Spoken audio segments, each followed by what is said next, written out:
They did it. They actually did it. After 22 years of loyalty, after building an empire together, after Paul Heyman spent over 2 decades calling Brock Lesnar the most dominant force in WWE history, he just threw it all away. And you know what the worst part is? Heyman didn't just betray Brock Lesnar. He orchestrated his destruction. He stood there, smirking, while 2 of the most dangerous men in WWE today, Jacob Fatu and Bron Breakker, beat Brock Lesnar into a broken, bloodied mess on Monday Night Raw. And if you're sitting there thinking this was justified, if you're one of those fans saying Brock deserved it or Paul was just protecting himself, then you're part of the problem. You're enabling the most disgusting, cowardly, backstabbing act we've seen in years. Paul Heyman is a snake. He's always been a snake. And now, finally, the whole world can see it. But here's what really makes my blood boil. This wasn't a heat-of-the-moment decision. This was calculated. This was planned. Paul Heyman looked Brock Lesnar in the eyes, the man who made him relevant again, who gave him purpose,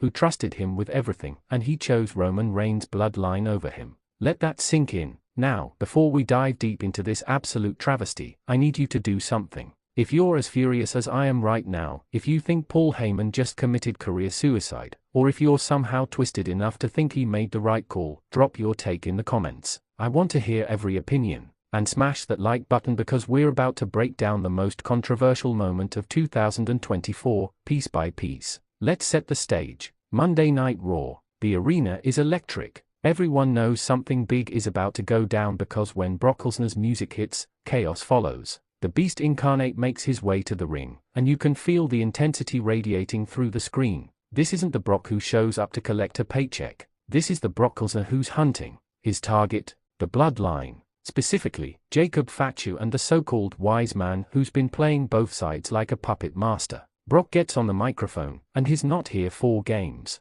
He calls out Paul Heyman. He demands answers, because for weeks now, maybe even months, Brock has watched Paul Heyman stand by Roman Reigns' side, pledge loyalty to the tribal chief, advocate for the bloodline, all while supposedly still having Brock's back. You can't serve 2 masters. You can't claim to be loyal to both the Beast and the tribal chief when those 2 forces are on a collision course. Something had to give, and that's when Paul Heyman's music hits. The special counsel, the wise man, the advocate, whatever you want to call him, makes his way down that ramp with that same smug expression he's worn for decades. But there's something different in his eyes tonight. There's a coldness, a calculation. He enters the ring, standing face to face with the one man who could literally tear him in half without breaking a sweat. And in this moment, you'd think Paul would do what he's always done, talk his way out of trouble, use that silver tongue to smooth things over, maybe even manipulate the situation to benefit both parties. But he doesn't. Instead, Paul Heyman does something that sends shockwaves through the WWE universe. He makes his choice crystal clear. With Brock Lesnar standing right there, Paul Heyman pledges his complete allegiance to Roman Reigns and the bloodline. He tells Brock, to his face, that his services are no longer needed. That the tribal chief is the present and the future. That Brock Lesnar, the man he managed for over 2 decades, is nothing more than a relic of the past. Can you imagine? Can you imagine the level of disrespect? Now here's where some of you might be thinking, well, Paul's just protecting himself. Roman and the bloodline are on top. It makes business sense. And to that I say, you're missing the entire point. This isn't about business. This isn't about making the smart play. This is about loyalty. This is about honor. This is about the fact that when Paul Heyman was at his lowest, when his ECW dream had crumbled, when he was drowning in debt and irrelevance, who gave him a lifeline? Brock Lesnar. Brock Lesnar made Paul Heyman matter again in WWE. Before Brock's return in 2012, Paul was a side character, an afterthought. But standing next to the Beast Incarnate, advocating for the most dominant WWE champion in modern history, that's what rebuilt Paul Heyman's legacy. Every classic promo, every "my client conquered the streak," every moment that reminded us why Paul is one of the greatest minds in wrestling history, all of that happened because Brock Lesnar gave him that platform. And this is how Paul repays him. But the betrayal itself, as devastating as it was, that was just the beginning. Because Brock Lesnar isn't the type to just stand there and take verbal abuse. The moment Paul Heyman makes his allegiance clear, Brock snaps. He grabs Paul by the collar, and you can see it in his eyes. The Beast is about to unleash hell. This is the moment where over 2 decades of partnership could end in absolute carnage. And honestly, Paul deserves every bit of what's about to come. But then, the Vision's music hits. Jacob Fatu. If you don't know who this man is, you haven't been paying attention. Jacob Fatu is carnage personified. This isn't some developmental prospect getting his feet wet on the main roster. This is a Samoan wrecking ball who's been destroying everything in his path since the moment he aligned with Roman Reigns. The Bloodline was already the most dangerous faction in WWE, but adding Jacob Fatu, that took them to a completely different level. Fatu storms down to the ring, and the arena erupts. Not in cheers, in anticipation of violence, because everyone knows what's about to happen. Brock Lesnar is about to get jumped, and sure enough, Fatu enters the ring and immediately goes after the beast. These two absolute titans start trading blows, and it's exactly what you'd expect, brutal. Fatu hits Brock with running hip attacks that would put a normal human in the hospital. Brock responds with suplexes that would break a normal human in half. This is a legitimate fight. Not a wrestling match, a fight. But here's the thing about Brock Lesnar, he's fought through worse. He's been jumped by multiple people before. He's overcome impossible odds throughout his entire career. Even with Jacob Fatu attacking him, even with Paul Heyman's betrayal fresh in his mind, Brock is fighting. He's not going down easy. He's ragdolling Fatu with German suplexes. He's hitting F5 setups. For a moment, it looks like the beast might actually overcome this assault. And that's when Bron Breakker's music hits. Oh my God, Bron Breakker, the absolute monster who's been tearing through WWE's mid-card like a hurricane. The Intercontinental Champion who looks like he was literally built in a laboratory to be a WWE superstar. At just 26 years old, Bron Breakker has the intensity of his uncle Scott Steiner, the athleticism of a prime Kurt Angle, and the raw power that reminds you of a young Brock Lesnar. And now he's sprinting down that ramp with murder in his eyes. Breakker slides into the ring, and what happens next is absolutely sickening. With Jacob Fatu holding Brock in place, Bron Breakker charges across the ring and spears Brock Lesnar with so much force that you can hear the impact throughout the entire arena. And we're not talking about a regular spear. This is the kind of spear that shortens careers. The kind that puts people on the shelf for months. Brock crumbles. The beast incarnate, the man who's been nearly indestructible for 2 decades, crumbles. But they are not done. What happens next is legitimately hard to watch. Jacob Fatu picks Brock up and hits him with a Samoan drop that shakes the ring. Bron Breakker follows up with another devastating spear. Then Fatu hits a running hip attack to Brock's head while he's down. Then Breakker military presses Brock and drops him face first onto the mat. Back and forth, these two absolute animals are destroying Brock Lesnar, and the entire time, Paul Heyman is standing in the corner with that disgusting smirk on his face. He's enjoying this. The man who spent 22 years calling Brock Lesnar the Beast Incarnate, who built his entire modern career on advocating for Brock's dominance, who begged Brock to trust him time and time again, is standing there watching as his former client gets beaten into oblivion. Where's the remorse? Where's the hesitation? Where's even a flicker of doubt about what he's orchestrated? There's nothing. Just cold, calculated satisfaction. The assault continues for what feels like an eternity. Fatu and Breakker are relentless. Every time Brock tries to get up, they knock him back down. Every time the beast shows even a glimmer of fight, they hit him with something even more devastating. This isn't a beatdown. This is a statement. This is the Bloodline, with Paul Heyman's blessing, telling the entire WWE roster this is what happens when you stand against us. Finally, mercifully, WWE officials flood the ring to break things up. But the damage is done. Brock Lesnar, the most dominant force in WWE history, the man who conquered The Undertaker's streak, who held the WWE Championship hostage for 504 days, who's beaten every legend you can name, is laid out in the center of the ring, broken and blooded. And Paul Heyman? He casually walks over to where Brock is lying, kneels down, and whispers something in his ear. We don't know what he said. The cameras couldn't pick it up, but whatever it was personal. It was cruel. You could see it in Paul's expression. This wasn't just business. This was personal. Then Paul stands up, adjusts his suit, and walks up the ramp without looking back. Not once. He doesn't check on the man he spent 22 years with. He doesn't show even a moment of humanity. He just walks away, leaving Brock Lesnar broken in the ring, surrounded by officials trying to help him. And that, ladies and gentlemen, is how you destroy a legacy. Now let's talk about what this means. Because this isn't just some random angle. This is a seismic shift in WWE's landscape that has implications for everything going forward. First, let's address the Bron Breakker element. By having Bron involved in taking down Brock Lesnar, WWE is making a massive statement about his future. They are positioning him as a legitimate main event threat.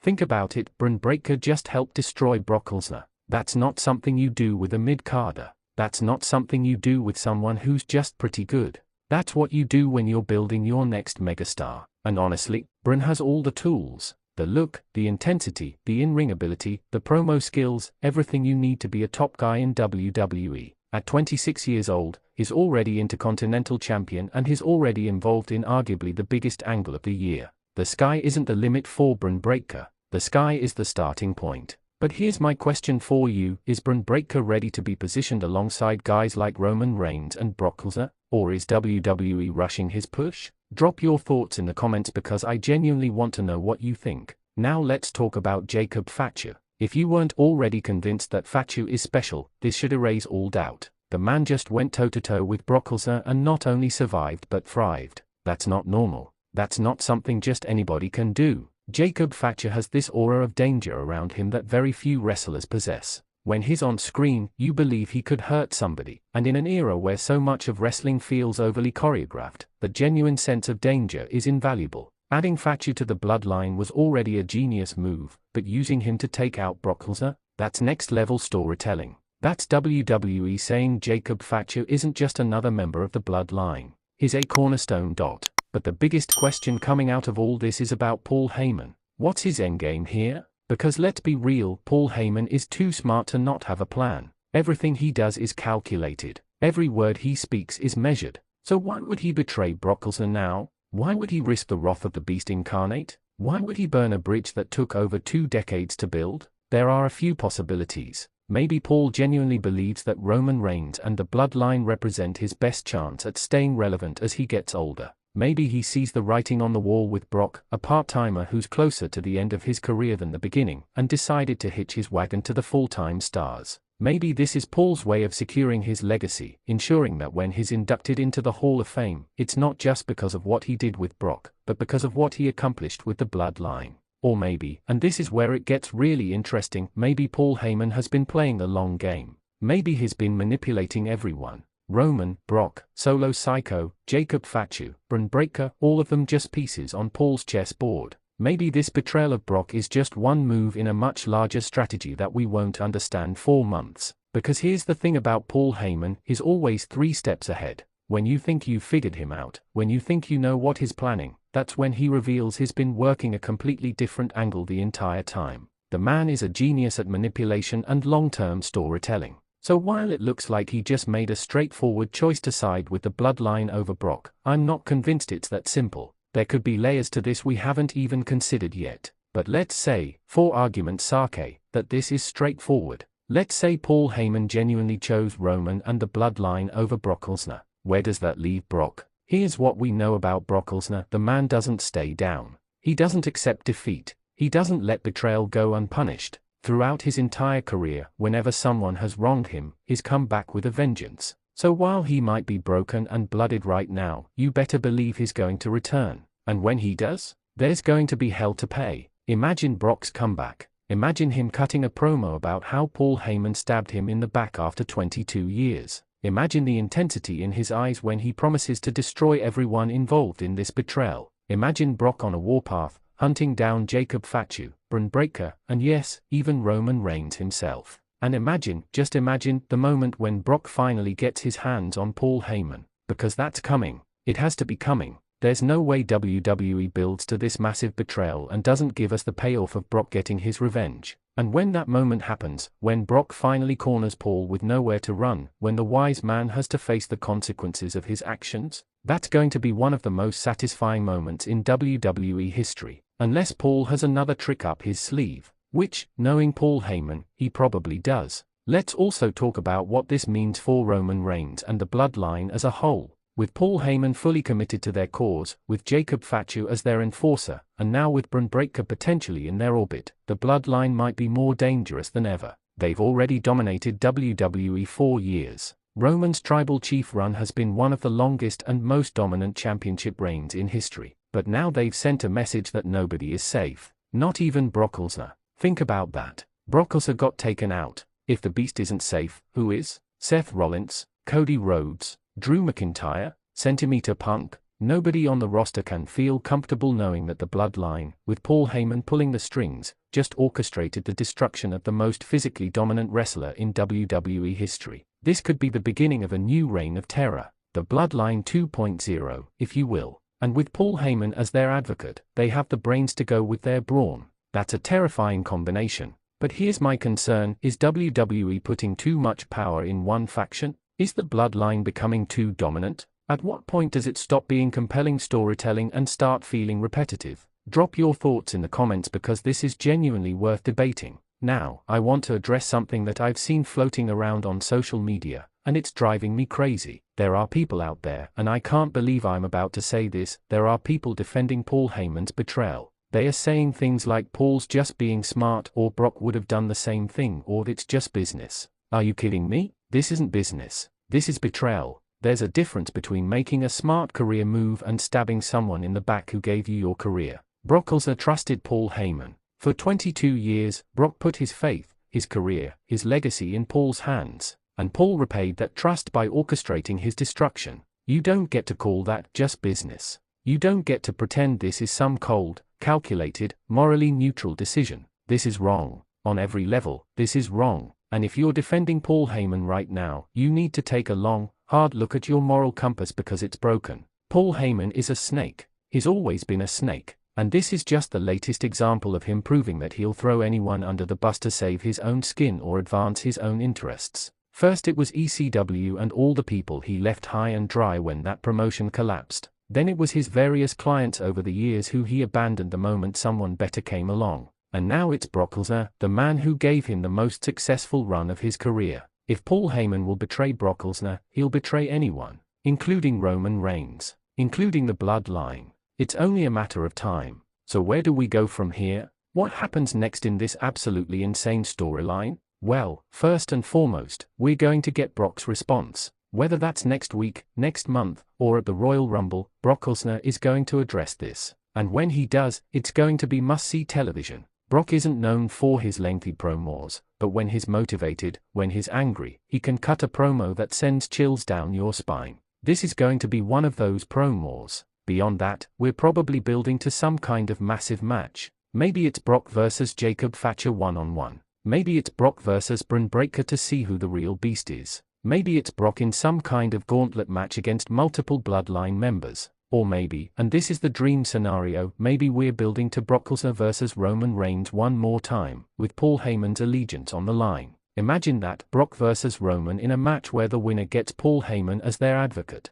The storytelling possibilities are endless. There's also the possibility that this leads to Brock forming his own faction to counter the Bloodline. Who would join Brock in that war? Maybe some of the other wrestlers who've been victimized by the Bloodline over the years. Maybe Cody Rhodes, who has his own issues with Roman. Maybe Drew McIntyre, who's never backed down from a fight. Maybe even Seth Rollins, despite his history with Brock. The point is, this storyline has so many different directions it could go, and that's what makes it so compelling. Before we wrap up, let's talk about the bigger picture. What does this betrayal say about loyalty in WWE? What does it say about the business as a whole? Because here's the reality, wrestling is full of betrayals. Tag teams split up. Fact irons implode. Friends become enemies. It's practically a wrestling trope at this point. But this feels different. This feels more personal, more visceral, more real than most betrayals we see. Maybe it's because of the 22-year history between Paul and Brock. Maybe it's because we, as fans, genuinely believed in their partnership. Or maybe it's because the execution was just so brutal. Whatever the reason, this betrayal hurts. It hurts to watch. It hurts to think about. And that's how you know WWE absolutely nailed this angle. Because the best wrestling moments are the ones that make you feel something. And right now, I'm feeling angry, betrayed, shocked, and desperate to see what happens next. That's great wrestling, folks. So here's my final question for all of you, and I really want to hear your thoughts on this. What should Brock Lesnar's revenge look like? Should he systematically take out every member of the Bloodline one by one? Should he go straight for Paul Heyman and make him pay? Should he try to turn the Bloodline against each other? Or should he do something completely unexpected that none of us see coming? Hit that comment section and let me know. And while you're down there, let me know who you think will come out on top when this storyline is all said and done, Brock Lesnar or the Bloodline? Make sure you're subscribed to Wrestling Zone 1 because we're going to be covering every single development in this story as it unfolds. This is the biggest angle in WWE right now, and you're not going to want to miss a single moment. The Beast has been betrayed, the Bloodline has made their move, and Paul Heyman has shown his true colors. The only question now is, what happens when Brock Lesnar comes back for revenge? Trust me, you're going to want to be here for that.